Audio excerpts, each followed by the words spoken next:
Salut tout le monde! On vous retrouve pour la deuxième semaine. J'espère que vous avez passé un bon moment en écoutant donc notre première vidéo donc de présentation. Donc le super duo, j'appelle ça la saga des vidéos de Marie-Aline et de Sandrine, puisque on revient vers vous encore aujourd'hui pour continuer sur les messages qu'on souhaite échanger avec vous autour du burn-out, donc de l'hypersensibilité, de ce qu'on a pu constater pendant ce burn-out qu'on a vécu. Donc Marie-Aline, il y a encore. Oui. Moi, je dirais que je suis encore dans ma thérapie, même si aujourd'hui, ça va déjà beaucoup mieux. Et donc après la présentation de la semaine dernière, aujourd'hui, on va rentrer dans le vif du sujet. Marie-Aline, n'est-ce pas? Oui. Oui, on va attaquer le vif du sujet, de savoir qui on était avant notre burn-out. On n'a pas vécu du tout le même burn-out comme on a expliqué déjà dans la première vidéo. Exactement. Je commence ou... Vas-y, okay, on y va.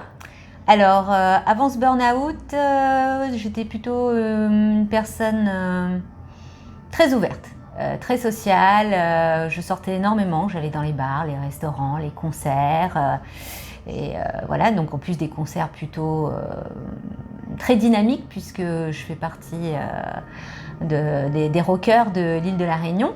Donc voilà, donc les pogos, ce genre de choses, c'est quelque chose qui bougeait pas mal. Plutôt une personne très dynamique, très vivante, hyper active. J'ai pas ma langue dans la poche aussi.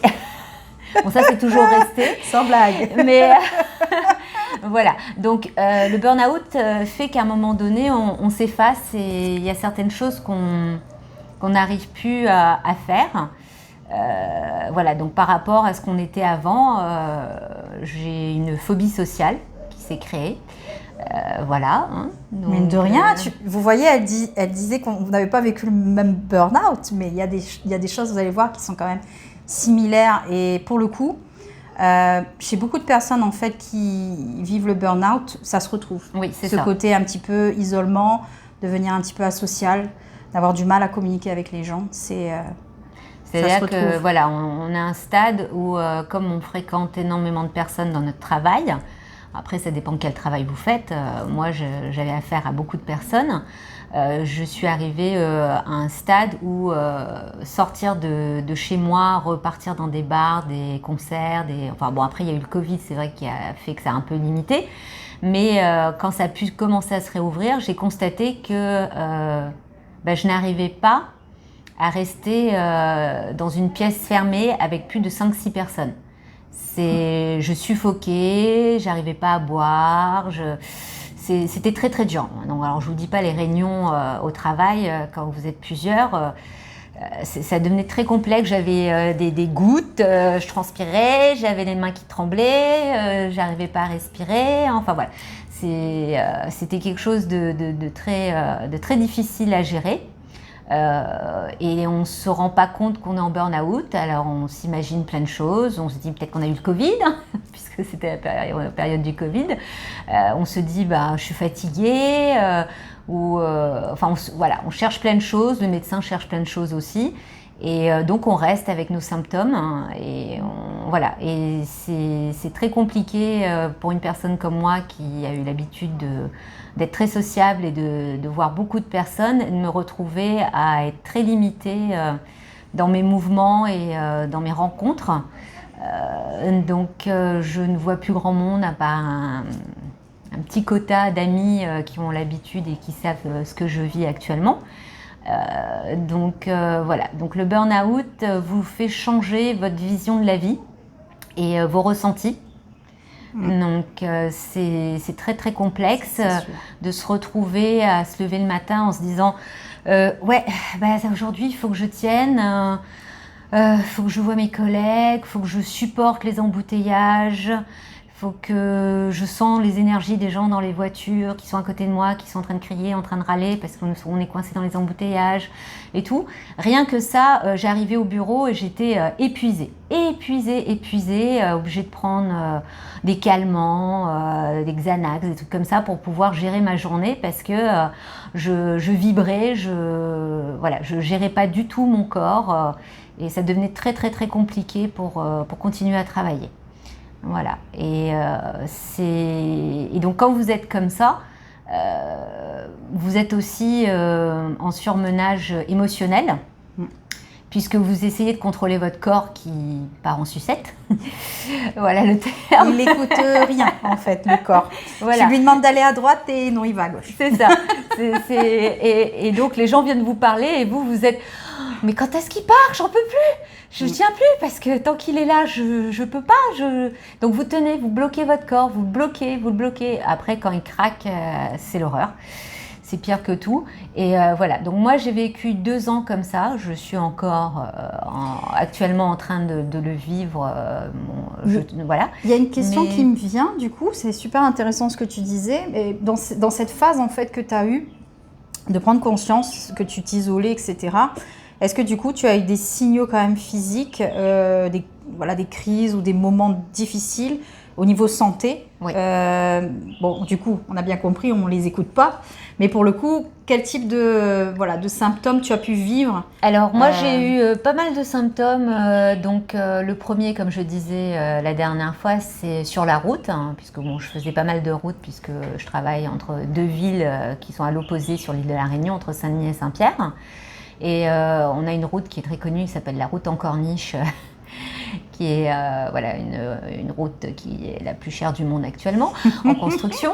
Voilà, et j'ai failli finir dans le décor. Heureusement qu'il y avait un embouteillage, que j'ai réussi à comprendre que mon corps était en train de me lâcher et que je suis arrivée jusqu'à la station-service. Donc j'ai fait une sorte de crise de spasmophilie, mais en même temps, crise de spasmophilie, mais en n'étant pas dans mon corps. C'est un peu bizarre à expliquer. C'est un peu bizarre ça. Voilà. Énergétiquement, on appelle ça une sortie astrale. D'accord. Mais voilà, donc je n'étais pas dans mon corps et je suis partie, quoi. C'était très compliqué. Donc ça, c'est un des premiers symptômes que j'ai eu. Donc un peu incapacité de conduire correctement, puisque chaque fois que je prenais le volant, je croyais que j'allais partir. Voilà, dans le décor. Les autres symptômes sont arrivés après, je me suis mise à énormément vomir. C'est horrible parce que moi, vomir, c'est une phobie pire que tout. Alors, je me suis retrouvée à vomir car je n'avais pas vomi depuis mes 8 ans. Voilà. Je vais faire de la délation, mais c'est quelque chose de famille, ça, la phobie de vomir.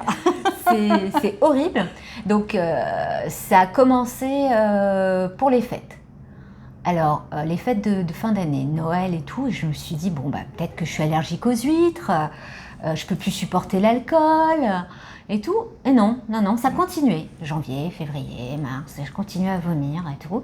Et dans ces périodes-là, tu avais des vacances ou Alors, je bossais, j'avais parce que bon, les vacances, je prenais toujours 1 semaine ou 2 jours ou 3 jours, mais c'est pas vraiment un vrai repos. D'accord. Donc c'est compliqué d'avoir la totalité de ces d'avoir en rallonge en plus en plein Covid, vous pouvez pas on sort pas vraiment, donc il n'y avait aucun intérêt de prendre de grands congés et de toute façon j'en avais pas puisque j'avais été embauchée en 2019, donc j'en avais pas énormément. Ok. Mais les arrêts maladie ont commencé à arriver vers juillet, août. Parce que j'en pouvais plus, parce que j'étais arrivée au stade où j'étais même tombée dans les pommes, dans les toilettes. Personne ne s'en était rendu compte au travail et tout. Voilà. Ouais. Je sortais, j'étais verte, j'étais pas bien, je n'arrivais pas à gérer mon corps. Donc le médecin avait décidé de m'arrêter un peu pour voir ce qu'il en était et tout. Donc elle a pensé que c'était mon estomac, donc j'ai eu le droit à tous les examens inimaginables qu'on fait parce que voilà, on dit ça y est, une hernie hiatale, machin, enfin voilà, en fin de compte l'estomac il a rien du tout. Donc je repars travailler avec des médicaments, mais ça passe toujours pas. Voilà, pendant 1 mois ou 2, ça va à peu près parce que les médicaments ça aide un peu, mais toujours pas la capacité de voir des gens, de supporter les humeurs, voilà. Et après, ce qui s'est passé, c'est que j'ai commencé à ne plus pouvoir avaler ma salive. Alors, vous voyez les chiens qui bavent, les trucs qu'on voit à la télé, j'étais pareil, Donc en pleine période de Covid, c'est super, vous avez le masque et vous n'arrivez pas à avaler votre salive et vous vous trimballez avec des Kleenex parce que vous bavez. Vous vous dites, mais qu'est-ce qui m'arrive? J'ai une maladie imaginaire, j'ai un truc, je ne sais pas d'où ça vient. Ouais. Donc impossibilité d'avaler la salive, donc impossibilité d'avaler les médicaments.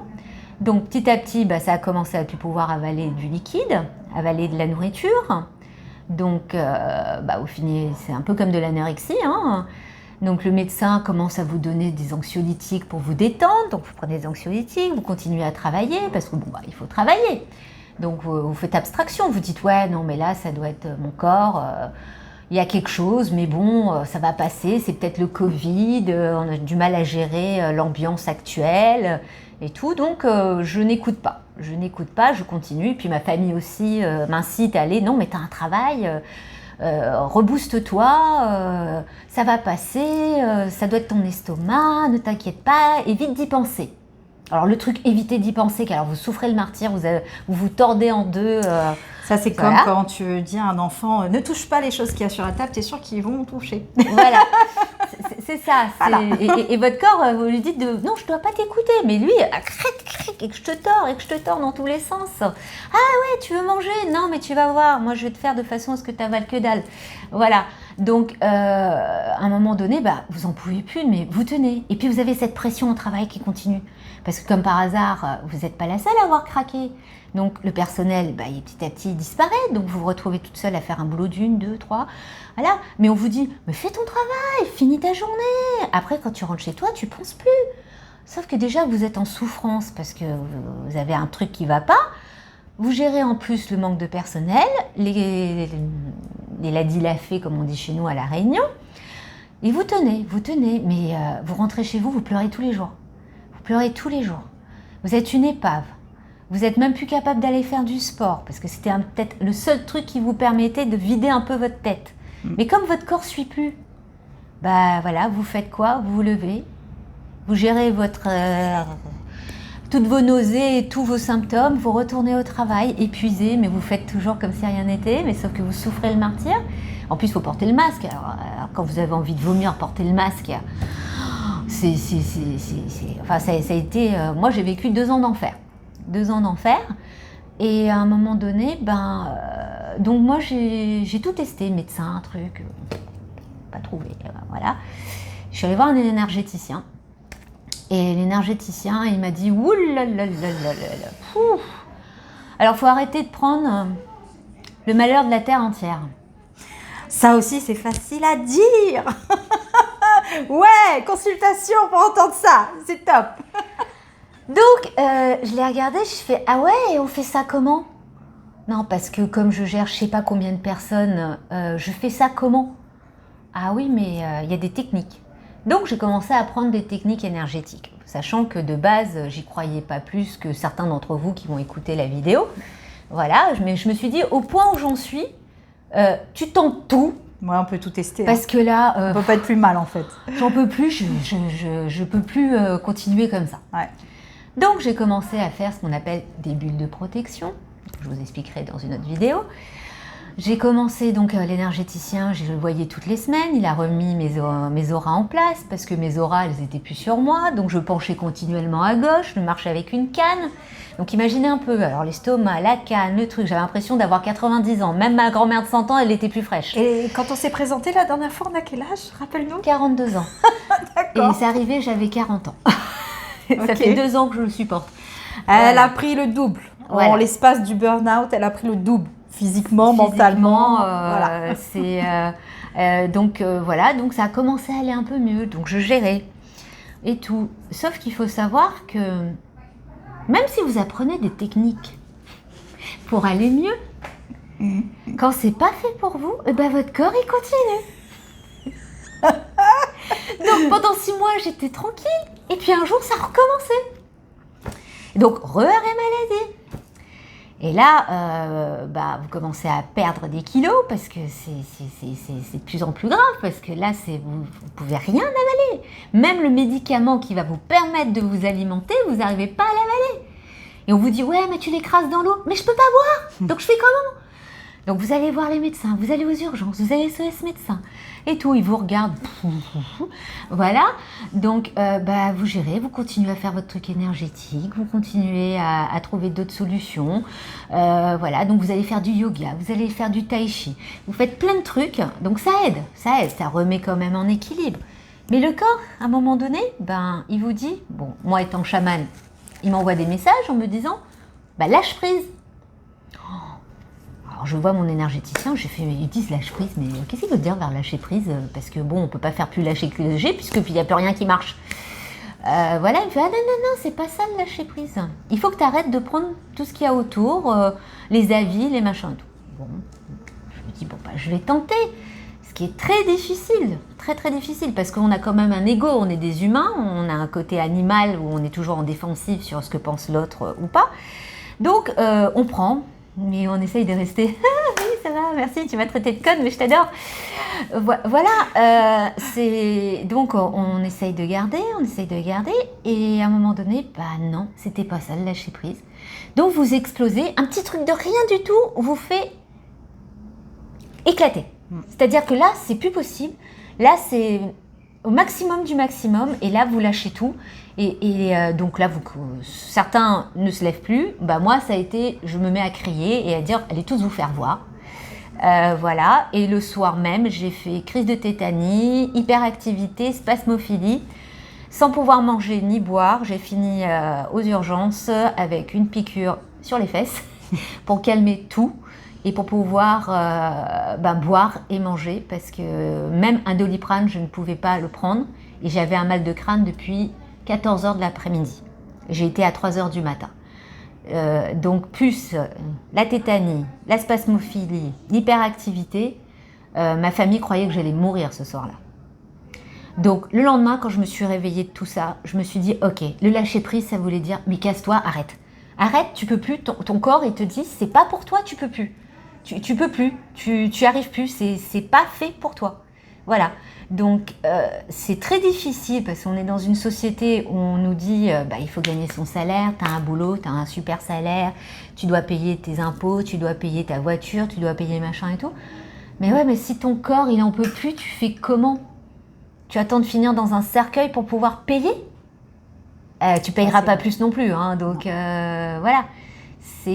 Donc, oui, c'est vrai que la société, nos parents, notre famille nous disent oui, mais bon, il faut y aller. Ouais, mais si mon corps peut pas, je fais comment? Je vais en fauteuil roulant? Et c'est là qu'on se rend compte à quel point, en fait, le corps, c'est un vrai instrument. En fait, c'est votre instrument de vie.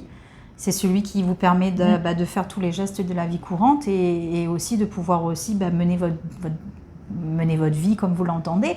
Mais ce que dit Marie-Aline, c'est juste, c'est qu'à un moment donné, cette question, elle vient. C'est-à-dire qu'on a beau essayer tout ce qui est possible sur cette terre, mais on en revient toujours au même point. C'est que je m'en sors pas, je suis encore dans la même situation et je vais faire comment? Et encore plus flippant quelque part, c'est que le corps, lui, il te dit moi je fais la grève, quoi. C'est ça. Moi j'ai décidé de gréver. Alors si toi maintenant tu as envie de continuer à aller bosser, faire plaisir aux gens et à avoir le sourire, comme on dit, le sourire de clown, et de mettre ton super costume de responsable ou de manager, vas-y, mais sans moi. Alors là, c'est vrai qu'à ce moment-là, tu te sens vachement démuni en fait. C'est que tu te rends compte que d'une part, tu es abandonné en fait par l'extérieur, mais le plus flippant en fait, c'est que tu es même abandonné par quelque chose qui t'est propre, c'est-à-dire ton corps, toi-même, tout simplement. Donc tu arrives même plus à te contrôler. Donc les psychiatres appellent ça des crises de nerfs, ou sinon carrément la paralysie, hein, puisque toi c'était l'inverse. Donc voilà. Donc si vous allez voir un psychiatre, c'est pas parce que vous êtes fou, hein, je vous rassure. C'est que le psychiatre, il est là pour pouvoir calmer un peu tout ça. Donc, on finit pas tous en hôpital psychiatrique. Hein. Oh, Dieu merci. Voilà. Je dis pas que c'est pas bien, mais il y a des personnes qui ont peut-être besoin de ça justement pour sortir vraiment de ce trou noir. Mais Dieu merci, on passe pas tous par cette étape-là. Et nous, en tout cas, ça n'a pas été le cas. Et on croise les doigts parce que le burn-out aujourd'hui. Pour Marie-Aline, elle essaie d'en sortir et pour moi, j'ai déjà fait un petit chemin sur le sujet et il n'est pas encore terminé, mais la récidive, elle est là. C'est qu'on a un fonctionnement en fait qui est propre à chacun d'entre nous Et quand on vit des situations comme ça, le travers, c'est qu'on peut reproduire à nouveau cette situation. Oui. De se laisser encore dépasser par le monde dans lequel on vit, de se laisser dicter par le monde professionnel dans lequel on est. Et on n'est pas à l'abri de recommencer. Donc c'est un vrai travail sur soi, quelque part, qu'il faut mettre en œuvre à ce moment-là. Et ça aussi, ça fait peur. Ouais. Parce qu'à un moment donné, se mettre en face de soi-même et devant un miroir en se disant « mais regarde, ce que je suis, c'est-à-dire pas grand-chose ». Et là-dedans, c'est encore moins positif, on dira. On fait quoi ? On fait quoi ? Et ça, c'est pas simple de se dire à un moment donné, je me remets aussi en question. Et ok, il y a des choses, il y a des facteurs extérieurs qui ont accentué quelque part aussi la situation dans laquelle on est. Qui ont été une grande partie, en tout cas, de notre arrivée dans le burn-out. Mais en même temps aussi, on a le choix dans la vie. Et ça, je pense qu'on ne se rend pas compte, en fait, qu'on a ce choix de dire non à un moment donné. Et pour le coup, avec ce que je pense que tu exprimes, c'est que c'est pas la voix qui parle, là, c'est le corps qui te dit non, non, non, non, arrête-toi, c'est pas pour toi. Il faut à un moment donné, tu te casses. Mais non, parce que tu es tenu par je ne sais quelle motivation, après chacun a ses propres motivations, de rester dans cette souffrance, dans cette douleur. Et là, c'est là le plus grand fracas, en fait. C'est qu'on attend trop tard le fait d'écouter ces signaux-là et d'accepter vraiment de faire stop, non. Je sais aujourd'hui, je vais réfléchir sur ce que je ne veux plus. Souvent, on réfléchit à ce qu'on veut. Mais là, pour le coup, quand on est en phase d'être en burn-out où on y va, si j'ai un conseil en tout cas à vous donner, posez-vous la question, qu'est-ce que vous ne voulez plus ? Quel est votre seuil de tolérance ? Et qu'est-ce qui fait qu'aujourd'hui, une fois que ça va être dépassé, ça c'est mort. C'est non négociable. C'est quelque chose sur lequel vous ne passerez plus à partir d'aujourd'hui. Après, je suis d'accord avec Sandrine, mais dans le burn-out, il n'y a pas que de la négativité. Parce que moi, en 2 ans, j'ai fait un travail sur moi immense pour pouvoir guérir, justement. Et j'ai découvert une nouvelle personnalité, une nouvelle facette, tout à fait. Des nouvelles capacités. Et aussi un terme qui était inexistant pour moi, qui s'appelait la patience. Et j'ai découvert que la patience, ça porte ses fruits sur pas mal de choses. Et voilà. Donc, le burn-out peut aussi vous apprendre à vous découvrir et à savoir qui vous êtes réellement. Et vous dire que c'est pas cette voie-là que vous devez prendre et choisir, quoi. Tout à fait. Voilà. Je partage. Nickel. J'espère que cette vidéo vous a plu en tout cas. Moi, j'ai pris un plaisir à t'écouter parce que mine de rien, on parle toutes les deux, mais voilà, il y a des tronçons de ce parcours qui sont encore méconnus. C'est ça. Et le fait qu'on échange aussi, vous apprenez des choses et moi aussi quelque part. Voilà, en tout cas, on vous fait plein de gros bisous à tout le monde, voilà. Pour tous ceux qui nous regardent. La prochaine fois, ça sera elle. Et la prochaine fois, c'est moi. Allez, ciao. Au revoir. Bonne journée. Bonne journée.